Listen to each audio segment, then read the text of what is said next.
ترى إيرترا مكتل بريزيدنت حافشاو قبائي ودب حبرات هاجرات كوينات سابر زينا إيرترا يتبابروت منغستات أقلالا قبائي لي مكتل بريزيدنت هنا ممشوما إيرترا بيسات لأمريكا لعالم وصينين بالجغرافيكال بوزيشن لومي أبسعتها دحر قطري أب ستاديوم أسمرا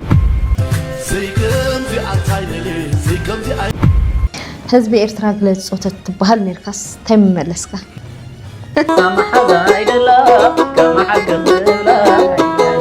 لا تقول لنا قرأتنا به هاي لفنان دليلنا كل التحوات هزوكينا ما فلي لي ودو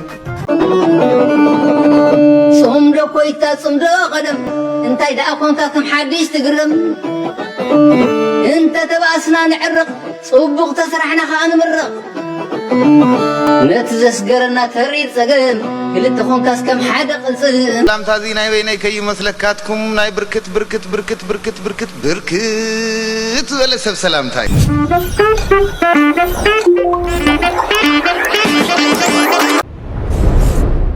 سلام فتواتن كبراتن تخاتلت مدبي لمون تمريسه مصي لخت غرارن فيديو حزقاني ورد لكم كساف صامي يحاولكم كتكاتل بمعدام سبسكرايب مغارن كيزنقعو نز فيديو لايك مغار جمرو وسناي صني سلام كأني يوردل سلام أوني حلم بعلمه سلام يوردل هاجرنا سلام انتقينا علم بعلمه نحنا نقصن من أسي قصن عديتا نقصن أبوتا تقصن زقابير أملاق بعلمه محرة وردل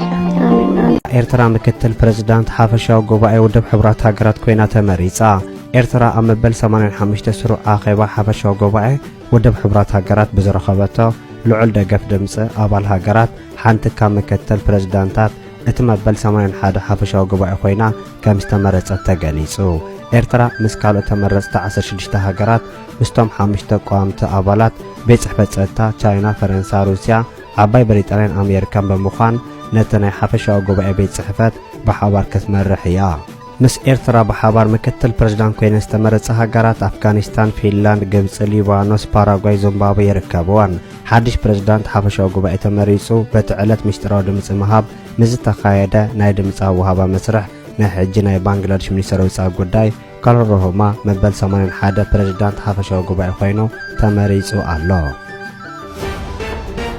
سابر زينا إيرترا يتبابروت منغستات أقلالا قبائي لي مكتل بريزيدنت هنا ممشوما بيسات يتناقر يغنيال مسراق أفريكاوي هاجر إيرترا منغري بزاري ولت مالتنا بتبابروت منغستات بميكايدو أقلالا قبائي لي مكتل بريزيدنت هنا بروغرامون دمتمرا ጨምሮ يتناقر የሚገኘው በአባል ሀገራት ከፍተኛ ድምጽን ያገኘችው ኤርትራ መንገዲ ምክትል ፕሬዝዳንት ሆና መምረጧ ነው በሳት የተነገረ የሚገኘው ከሌሎች 16 ሀገራት ጋር በመሆን ተጨማሪ 5 አባል ሀገራትን ማለትም እንደ ቻይና፣ ፈረንሳይ፣ ብሪታንያ፣ አሜሪካ እንዲሁም ደግሞ ሩሲያ ጋር በመቀላቀል ማለት ነው ይሄንን ፕሮግራም እንደምትመራ ነው የተነገረ የሚገኘው። ሌሎች ከተመረጡ ሀገሮች መካከል እንግዲህ እንደ አፍጋኒስታን፣ ፊንላንድ፣ ሊባኖስ፣ ግብጽ እንዲሁም በተጨማሪ ዚምባብዌ ጨምሮ ማለት ነው ከሌሎች ሀገሮች ጋር አንድ ላይ በመሆን ይሄንን ጉባኤ ትመራለች ተብሎ እየተነገረም ይገኛል። በፕሬዝዳንትነትም የባንግላዴሹ ጠቅላይ ሚኒስትር ይሄንን በፕሬዝዳንትነት እንደሚመሩ ጭምር እየተነገረ ይገኛል። ኤርትራ ግን በሳት የተባበሩት መንግስታት ጠቅላላ ጉባኤ ላይ እንግዲህ ምክትል ፕሬዝዳንት በመሆን ይሄንን ጉባኤ ትመራለች ተብሎ ነው እየተነገረ የሚገኘው። የተባበሩት መንግስታትም 85ኛ መደበኛ ስብሰባ የ81ኛ አጠቃላይ ጉባኤ ለማድረግ ነው እነዚህ ፕሬዝዳንቶች መምረጡ እየተነገረ የሚገኘው። حزب إيرترا قلت صوتت بهال نركس تم ملسكا توم بوليتيكنياتات توم راح تزفتر ومبر حزبي تتسالن زي الحساب إني أنا لا مالتي مالت بدحريو أنا لا زحدركو زخونه تاع شمنيرو مالتاي عب زخونه بوتا زل هلخ زخونه بوتا زلو قيمتها ምናምን يردني ግን تاي مولكو تي بفلاي قيمتها اب حنا مفداي وقال تصميد دلو سب نحرسو من زخون افتدوبات افتدوب زلو خونتات تعزيو تزمص بخلتي وغن دلو يلكرلو اكلتي زلو تعزيو تزمص كندنتا يكون نوس مقرطط يدل هذي انا زستاوسوس ابزي زلو ودوب ጓሎም አላ ኣብ ትግራይ ባዕሎም ኣለው ኣብ ትግራይ ዞም ገዛ ባዕሎም ኣብ ሞኖክሰይቶላ እሶም ኣብ ትግራይ ኣለው ብዙሓት ዝተዋሳሰበ እቲ ብመውስወዝ ተተሓሓዘ ዝኾነ ሓዘን ከጋጥም ከሎ ዝሕሰብ እዩ ዝኾነ ደስታ ከጋጥም ከሎ ሕሰብ እንታይ ዝግብር ኣብ ዝኾነ ብርኽ ዝበለ ናይ ክልቲኡ ቦታ ዘቀራርብ ዘስምዕ ቦታ ኮይኑ ሓደ ፀዋዕ ዲና ንብሎ ነቲ ቀብሪ ዝነግር ሰብ ይላኣኽ ማለት ያው ኮይኑ ዝበሎ ኣብቲ ሓደ ገፍዒ ይግበር ኣብዚ ከዓ ሓደ ትቀብሪ ዋና ይግበር ማለት እዩ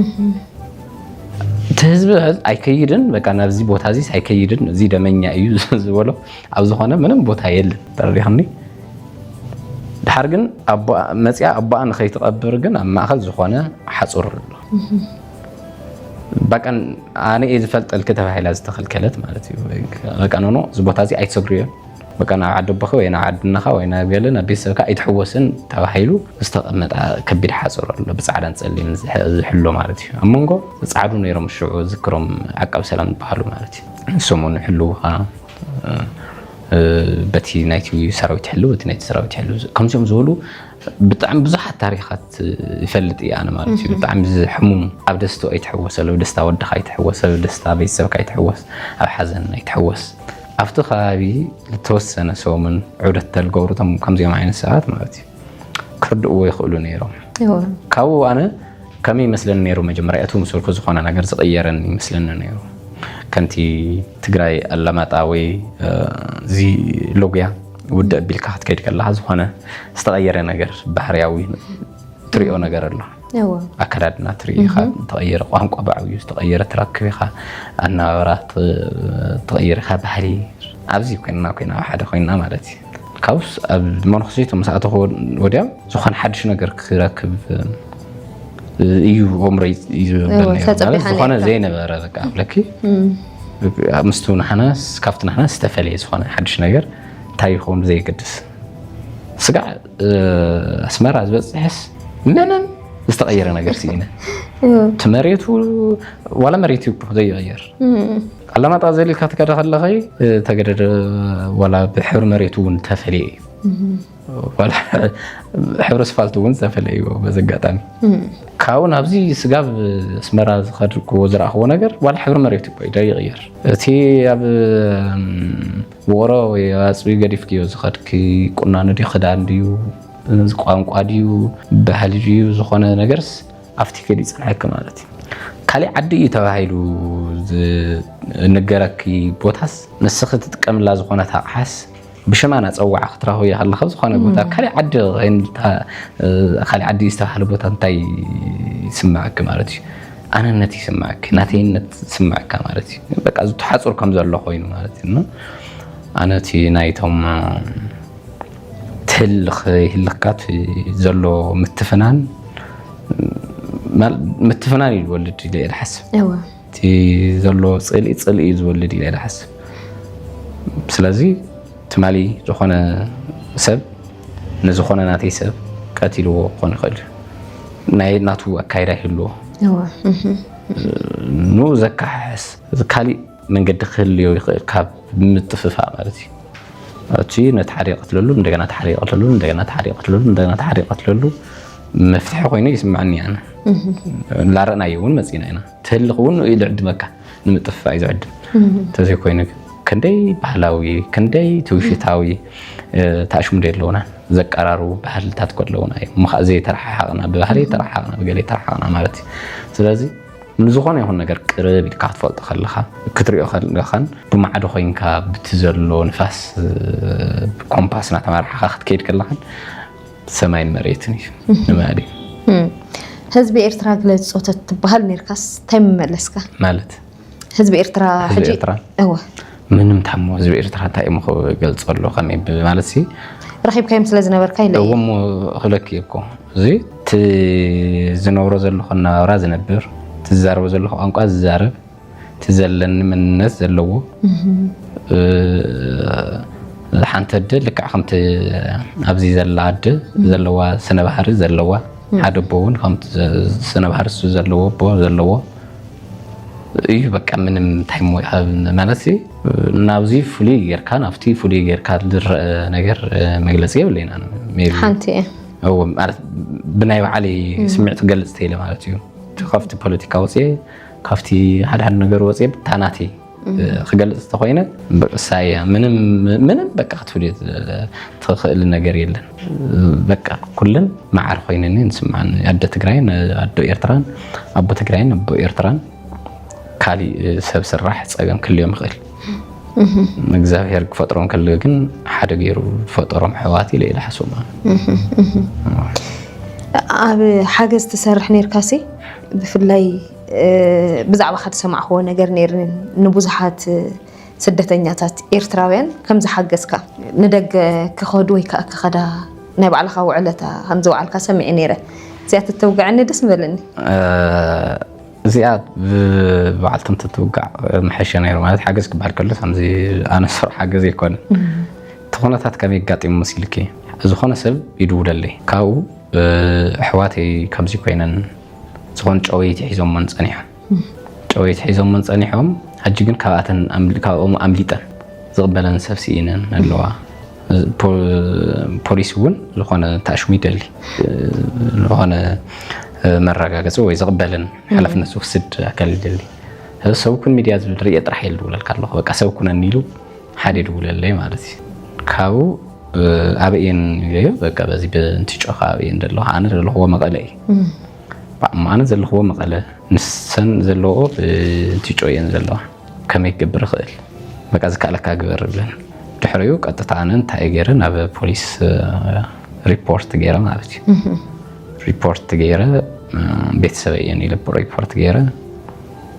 نمن تاي خم قبر خم دفع مالت ريسكيو بتعمل ريسكيو نمتى هم قبر هم دفع عن دحر كنا جركي دحر كاف بوليسون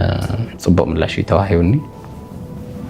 منهم قبرين خلي دحر بقى أنا خبر هذا النجار مكنا خارية خير تنقلعو ريسكو سير كم زايو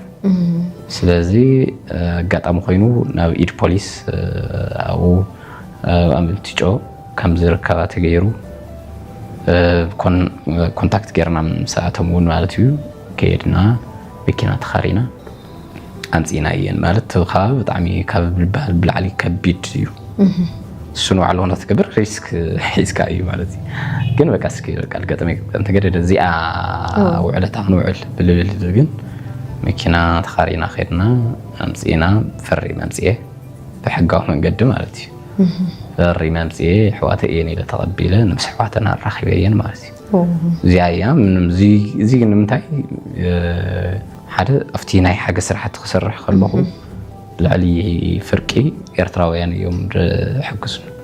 هذا كل جزء سبب منقو حياة أتوي دس يولو زرازي بعد زارو الله بزح دس يولو سبب كل خلي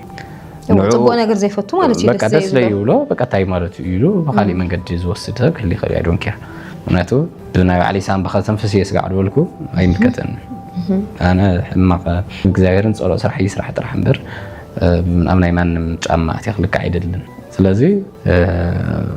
زم كل جزء تاي مسألة عمري مسيك أنا حجز كل جزء سبب بهالفطور نحاد سبب بهالفطور كحجز إلى أنا ميديا زوجة أنا سبب هذا كاوجد تام سبات بقى ليميت رخون ساعات يوم رخو مفتح حجز مالتي بقى إرتراوين يوم ويتهجاري تام زحجزو درجة بقى أنا تثبيت خالي بقى سبب كباركله زخانة يخون بقى أمناتي طرح يخوني لو ولا أمناي خالي قالش ليش كل كله هون يلن حدا محراي حدا تجراوي حاجز بحال زرع هو نجري يبلي بخالي من قدنا عن صبوا اليوم حدا عفرت حدا تم ويتيب لو بحالنا وعلو ولا حدا سودان أو لم تيري حجز يلن ولا حدا كينا أو بحال نجري يلن درجة هم حدا إرتراوي طرح يكون أنا شح إرتراوي يعني قد كحجزني أفت ناتي يخون من أي ماتي من أي كلام مالتي تايزلو زخوني يوم حجزني مالتي تايم كينون كاب محراي كاب أورمتاي ويكا كاب عفارت تايسي تاي زفل نجار سلدلهم يوم زحجزني إرتراوي سلازي زخونا نجار اللو مالتي يقول سلازي نجار زي صبور خون كله بصبوك تقبله تكلل لك تخكل لك أنا تي عودي تفلت كتكلل له سلازي أفتنا تي عودي بتاع بوتاسات متنا تحسسوا أخذنا نجار لنا مالتي سلازي بتعمي عبيت سرحات يوم صريحهم عبيت السجمات قريفهم يوم مالتي هم تنريهم زخلهم خيلهم مالتي እዚ ኩሉ ተጻውኦ ኽኢሎም እዚ ኩሉ ከም ትልክድለኹ ሕዱር ሕማም ኣሎ እዚታት ተጻዊሮም ግን ሓደ ትግራዋይ ዝኾነ ጸገም ገጢሞ ክባል ከሎ ይጎይ ሓደ ኤርትራዊ ማለት እዩ ተምስኮይ ዝብል ዘለኹ ስለዚ ነዚኦም ታይ ምስጋና ይወድ ምስጋና ምንም ካፍቲ ሰምዝጎር ዘሎ ያቢ ኢለ ሓስብን እግዚአብሔር ኦሬዲ እንትን ኮን ይኽእል እዩ እዚ ምስክር ማሕበ ኮን ይኽእል እዩ ስለዚ እዚ ነገር እዚ ይኸብደን ነይሩና አይ ማለት እዩ ስለዚ ነዚኣ ስኾንታይ ናባይ ደው ኢሉ ተኸም ደለነሰብ ብምንታይ ምኽንያት ይኾን ከም ኢልና አይ ናብ ዝኾነ ኻሊ ነገር መንገዲ ደይ መተጠቀመ ነይሩ ጅብል እውን ወሲደ ግን ነገርሱ ገርማዮ ማለት እዩ ግን አን ከም ዓብይ ነገር ገይረ ይቆጥሩ ህይወት መድኃኒኮ ተስፍሸ ኤርትራ በእሳት ለአሜሪካም ለዓለምም ወሳኝ የሚባል ጂኦግራፊካል ፖዚሽን ላይ ያለችው አሜሪካ የኤርትራን ጂኦግራፊካል ፖዚሽን በመጠቀም የባብል አልመንደብን ሰርጥ ከሁቲ ታጣቂዎች ማስጠበቅ ትችላለች። አጠቃላይ የቀይ ባህርን ሰላምና ጸጥታን ማስከበር ትችላለች። ምንም በመጠቀም ኤርትራን በመጠቀም እንግዲህ ይሄንን ሁሉ ነገር የምታረገው አሜሪካ ረጅም ርቀት ሄዳ ነው። ምክንያቱም የኤርትራ መንግስትና የአሜሪካ መንግስት ላለፉት 3 ዓመታት እንግዲህ ያላቸው ግንኙነት እንብዛም አይደለም ወይም ደግሞ ጥሩ የሚባል አይደለም። የኤርትራ መንግስት አጠቃላይ አወቃቀሩ ሀገሩ ራሱ ጸረ ዌስተርን የሆነ ጸረ ምዕራባውያን የሆነ ጸረ አሜሪካ የሆነ መንግስት ነው። ያንን ርቀት ሄዳ አሜሪካ በተጨማሪም ደግሞ በትግራይ ጦርነት ሳቢያ የኤርትራ ወታደሮች የኤርትራ ሰራዊት ትግራይ ላይ ሂውማን ራይትስ ቫዮሌሽን አድርሷል በማለትም አሜሪካ ማዕቀብ ጥላበታለች። የአሜሪካ መንግስት ለጂኦፖለቲካል ድርድር ብሎ ፎሪን ፖሊሲውን ጠምዝዞ ከኤርትራ መንግስት ጋር ባይላተራል አግሪመንት አድርጎ በዚህ ጉዳይ ላይ ይሰራል ወይንም ደግሞ ይሄንን እንግዲህ እያሰበ ያለው የትራምፕ አድሚኒስትሬሽን ነው። እንደ ጭምጭምታው ከሆነ አጠቃላይ የአሜሪካ ሴኔት በዚህ ጉዳይ ላይ እንደሚል አናውቅም። ግን ዶናልድ ትራምፕ በዚህ ጉዳይ ላይ አንዳንድ ነገሮችን ያስባሉ እንግዲህ እንደሚወጡት መረጃዎች እንደሚያሳዩት ከሆነ። ሌላው ደግሞ ከኢትዮጵያ ጋር በመስራት ሆርን ኦፍ አፍሪካ ኢትዮጵያ ትልቅ ሀገር ናት። እሷን በመጠቀም የቀይ ባህርን ሰላምና ጸጥታ እናስከብራለን። የየመኑ ታጣቂ ከኢራን ስትሬት ኦፍ ሆርሙዝ እንደምትዘጋ ባብል አልመንደብን ከዘጋ አጠቃላይ ነገር ደግሞ ተጨምሮ የዓለምን ፖለቲካና ኢኮኖሚ ለትልቅ አደጋ ነው የሚያጋርጠው። ስለዚህ ሆርን ኦፍ አፍሪካ ላይ ጂኦግራፊካል ፖዚሽን ያለው ወሳኝ ሀገር ያስፈልገናል። ከሱ ውስጥም አንዱ ኢትዮጵያ ናት። ከኤርትራ ጋር እንዳንሰራ ይሄ ችግር አለ። ከኢትዮጵያ ጋር እንዳንሰራ ደግሞ ገና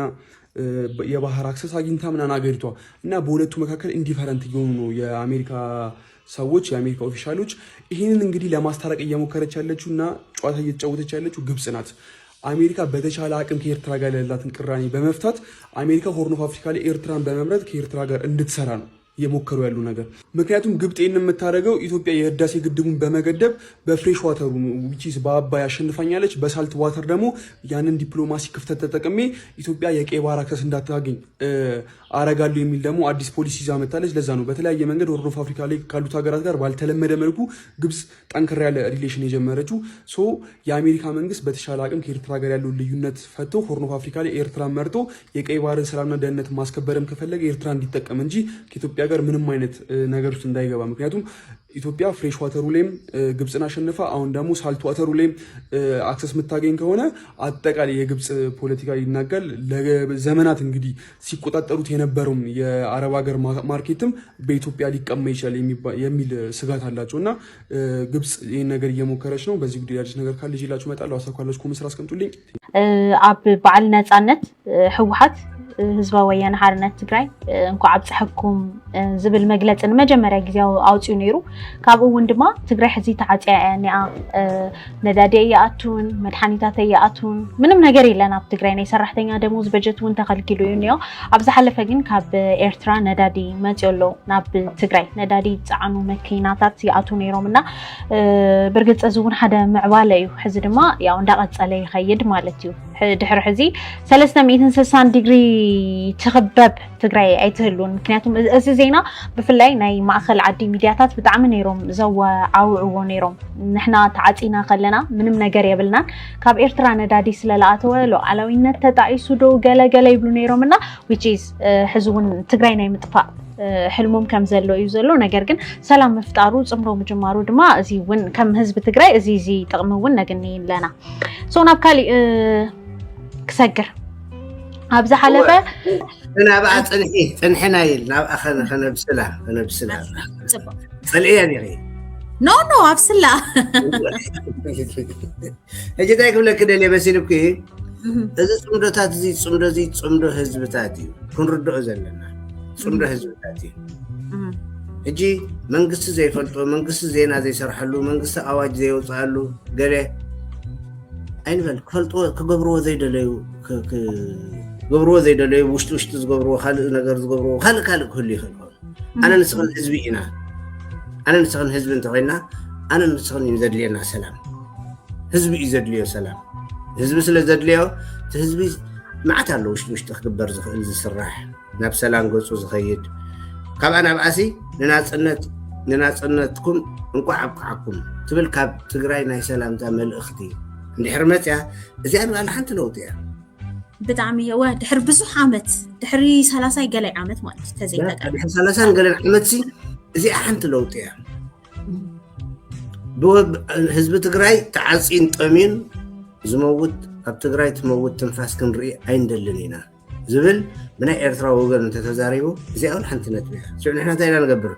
ቀስ ብቀስ እቲ ጉዳይ ይኸይድ ኣሎ ሕጂ እዛ ትብልያ ዘለኹ ነዳድዶ ገለ ዝበልኪ ሕጂ ኣነ ይፈልጣኒ ኣብኡ ስለ ዘለኹ ኣነ ነጊረካ ነጊርክን ቀኛ ኢንፎርሜሽን እያ ስለዚ እንድሕር ንስኽ ኣብኣ ስለ ዘለኹ ርኢኺ ከምኡ ኢልክኒ ስቕ ዘይረኣኺ ኣብ ካልእ ይህሉ ይኸውን ማለት ስለዚስ ድሓር ኣይነግሩን እዮም ከዓ እኮ ከምዚ ንሕና ኢና ንህውኽ ኮይንና እምበር ኩላ ሚስጥር ያ ኤግዛክትሊ ሃገራዊት ጋንታ ኩዕሶ እግሪ ኤርትራ ሎሚ ኣብ ሰዓታት ድሕሪ ቀትሪ ኣብ ስታድየም ኣስመራ ብሓባር ልምምዳግ ከም ዝጀመረት ተፈሊጡ ብርክት ዝበሉ ኣብ ዝተፈላለያ ክለባት ዓለም ዝፃወቱ ተፃወቲ ኣስመራ ከም ዝኣተው ዝፍለጥ ኮይኑ ኣሰልጣን ሓሽም ከዓ ምስቶም ኣብ ውሽጢ ሃገር ክለማምዶም ዝፀንሐ ተፃወቲ ጠርኒፉ ንመፃረዪ ዋንጫ ኣፍሪቃ 2027 እንትኸውን ጋንታ ኣብ ምህናፅ እዩ ዘሎ ሃገራዊ ፌደሬሽን ኩዕሶ እግሪ ኤርትራ ምስ ኣብ ዝተፈላለዩ ሃገራት ዘለዉ ወገናት ብምትሕብባር ማልያ ሬድሲ ካመልስ ወዲዮም ዝፃወቱ ብሉፃት ተፃወቲ ንሃገሮም ዝውክልሉ መንገዲ ኣብ ምንዳእ እዩ ዘሎ ድሕርቲ ኣንጻር ሃገራዊት ጋንታ ስዋቲኒ ዝተኻየደ ናይ ቅድመ መጻረዪ ፀወታታት ድማ ብርክት ዝበሉ ሓደሽቲ ተፃወቲ ናብ መሳርዕ ሬድሲ ካመልስ ተፀንቢሮም ኣለዉ ምስ ጀርመናዊት ክለብ ኤልቭስበርግ ዝፃወት ፊልሞን ገብረዝጋብሄር ሓደ ካብቶም ምስ ሃገራዊት ጋንታ ንምፅንባር ናብ ኣስመራ ኣምሪሑ ዘሎ ተፃዋታይ እዩ እዚ ወዲ 25 ዓመት ተፃዋታይ ዋላ እኳ ብየማናይን ፀጋማይን ክንፍታት ክፃወት ዝኽእል እንተኾነ ኣብ መስመር ምክፍፋል እውን ክስለፍ ዓቕሚ ኣለዎ 1 ሜትሮን 83 ቁመት 78 ኪሎ ግራም ክብደት ዝውንን ፊልሞን ቁልጡፍ ተፃዋታይ ብምዃኑ ኣብ ክንፊ ኣድማዕነት ከም ዘለዎ እዩ ዝእመነሉ ካብ ኤርትራዊትን ኢጣልያዊትን ስድራ ቤት ዝተወልደ ማቴዮ ቦሮሲ እውን ካልእ ምስ ሬድሲ ካመልስ ተፀንቢሩ ዘሎ ተፃዋታይ እዩ እዚ ወዲ 22 ዓመት ተፃዋታይ ኣብ ፀጋማይ መስመር ምክልኻል እዩ ዝስለፍ ዋላ እኳ ኣብ ታሕተዋይ ዲቪዥን ኢጣልያ ይኹን ከም ፕሮፌሽናል ተፃዋታይ ኮይኑ ኣብ ንኡስ ዕድሚኡ ልዕሊ 100 ፀወታታት ዘካየደ ብምዃኑ ንሃገራዊት ጋንታ ኤርትራ ኣብ መስመር ምክልኻል ድርዒ እዩ ናይ መጻረዪ ቻምፒየንስ ሊግን ኮንፈረንስ ሊግን ተመክሮ ዘለዎ ሄኖስ ኣስመላሽ እውን ንሬድሲ ካመልስ ኣብ ኣስመራ ተፀንቢሩ ኣሎ ሄኖስ ኣብ ሆላንድ ኣብ መሰልጠኒ ማእከል ኣዶ ደንሃግ ዝተመልመለ ኮይኑ ኣብ ጥሪ 2017 ድማ እዩ ወዲ 18 ዓመት ከሎ ንፈለማ ግዜ ነዛ ዘዕበይቶ ጋንታ ኣብ ጋንታታት ቀዳማይ ዲቪዥን ሆላንድ ወኪልዋ ኣቐዲሙ ንሃገራዊት ጋንታ ሆላንድ ትሕቲ 16 ዓመትን ትሕቲ 18 ዓመትን ወኪሉ ዝተፃወተ ሄኖስ ኣስመላሽ ምዛ ኣብ ታሕሳስ ናይዚ ዓመት ውዕሉ ዝውድኣላ ጋንትኡ ኮይኑ ኣብዚ ዝተወድአ ዓመተ ስፖርት ኣብ መጻረዪ ቻምፒየንስ ሊግን ኮንፈረንስ ሊግን ክፃወት ክኢሉ ነይሩ እዩ ጋንትኡ ካብዚ መጻረዪ ምስተኣልየት ኣብ መጻረዪ ኮንፈረንስ ሊግ እውን ሄኖስ ኣስመላሽ ሓንሳብ ከም ናይ የማን ተኸላኸላይ ሓንሳብ ድማ ከም ናይ ማእከል ኣከፋፋሉ ኮይኑ ኣብ 4 ፀወታታት ከም ዝተሰለፈ መዛግብቲ የረድኡ እዚ ወዲ 26 ዓመት ተፃዋታይ ንሃገራዊት ጋንታ ኤርትራ ኣብ መስመር ምክልኻል ዓብ ሓገዝ ከበርክተላ ከም ዝኽእል ድማ ይግመት 1 ሜትሮን 9 ቁመት ዘለዎ ኣውድ ኢሳቅ ኣብ መሰልጠኒ ማእከል ኣያክስ ኣምስተርዳም ዝዓበየ ዮሴፍ ምስግናውን ኣብ መስመር መጥቃዕቲ ሓገዝ ንኽገብሩ ናብ ሃገራዊት ጋንታ ኤርትራ ተፀንቢሮም ኣለዉ ሬድሲ ካመልስ ኣብ ኤርትራ ተጠርኒፋ ኣብ ፅንሓሉ ምስ ናይ ውሽጢ ሃገር ተፃወቲ ሌላን ልምምድን ከም ትገብር ተፈሊጡሎም ሰበር ዜና ተሰሚዑ ኣሎ መከላከያ ሰራዊት ብኩላ አንፈት ናብ ትግራይ ይፅጋዕ ከም ዘሎ ተፈሊጡ ኣሎ መንግስቲ ብልፅግና ክሳብ እዋን መረፃ ዝምታ መሪፅ ዝነበረ ሕጂ ድማኒ ኩሉ ሓይሉ ዝበሃል ሎጂስቲክስ ኣፅዋርስ ከምኡውን ሓይሊ ሰው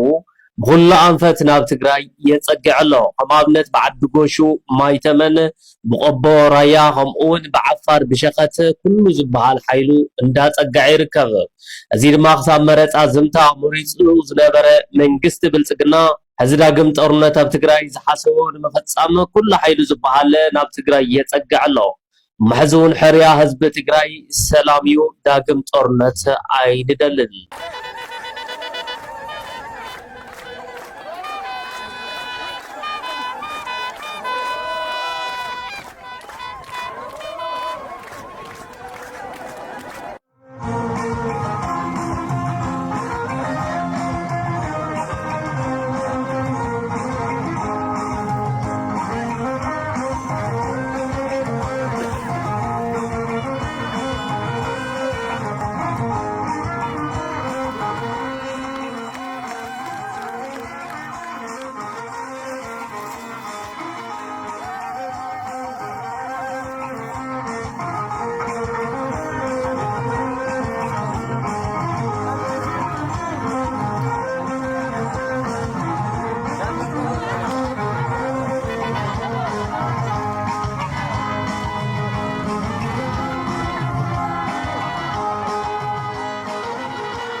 ما بدي يجي أبو مريم سبعة يجي أخوره برسم أف